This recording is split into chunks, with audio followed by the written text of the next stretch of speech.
would put many a Hollywood actor to shame. Tonight on The Project.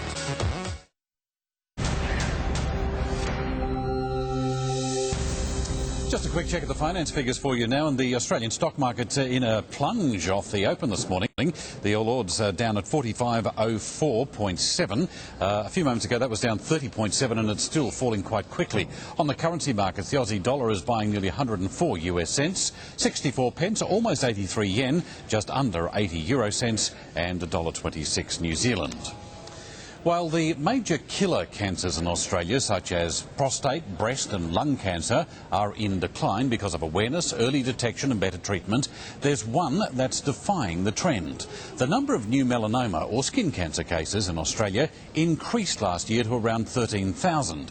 In fact, we have the highest incidence of melanoma in the world. Of course, it was melanoma that claimed the life of high-profile AFL identity Jim Stynes just 7 months ago. Will Kirchhoff is the Chief Executive of Melanoma Patients Australia, and he's in our Brisbane studios for this morning. Will, good morning to you. New research on melanoma has really seemed to have sent the alarm bells ringing. What does the survey actually show? Well, Ron, you're absolutely right. The survey showed that most melanoma, the Australian public are most aware of what the risks are of, the sun. They're also aware of what to do and how to prevent melanoma. However, the survey also showed that around 46% did not have a professional skin check done. Well, let's just work through some of the issues. Firstly, are we just not getting the message of slip, slop, slap? The slip, slop, slap message is good. People are aware what the risks are. They also know what to do. However, with a professional skin check, melanomas can be detected early. And if they can be detected early, it can be treated early as well and cured. However, if it's undetected, undiagnosed, it can go into the bloodstream and then travel to the lung, the liver, the brain. And as soon as it's there, it's very hard to treat. There is no cure at the moment, and also the treatments are still in the trial phase, or they're not yet being funded by the government. So therefore, it's very expensive for patients to access. Well, as you see, we've seen it with the other cancers. Their early detection and a greater range of treatments appear to have been very effective against those others. How is that experience now being applied, or should it be applied to melanoma?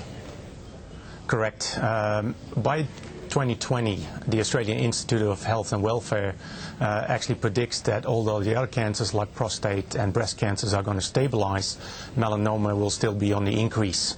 It's predicted that it goes from 10,000 people that are diagnosed to 17,000.